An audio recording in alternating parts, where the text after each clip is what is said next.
L'alto tamburo circolare di 12 metri sovrasta il paesaggio circostante, mentre le sue solide fondamenta poggiano su un basamento quadrato in calcestruzzo di circa 30 metri di lato, 100 piedi romani, spogliato nel corso dei secoli del suo rivestimento originale e di cui oggi rimangono solo poche tracce.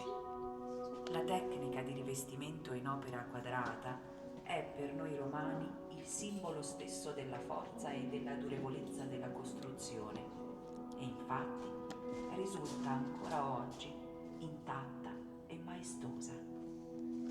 Ricche modanature girano tutti intorno la base e la sommità, insieme al fregio in marmo, ancora visibile, con bucrani e festoni di ghirlande floreali che richiamano l'antico rituale dei sacrifici funebri, quando si sacrificavano animali alla divinità per propiziare il passaggio dal mondo dei vivi a quello dei morti. Osservando tra le ghirlande è possibile vedere anche i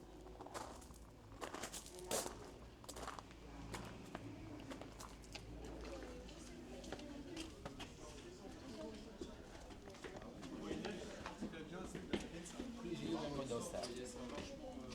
Ragazzi, lo stadio un po' più di qua, a sinistra. Oui, ça reste vachement vieux, mais pas aussi grand que ça comme ça. Comme ça sur le toit.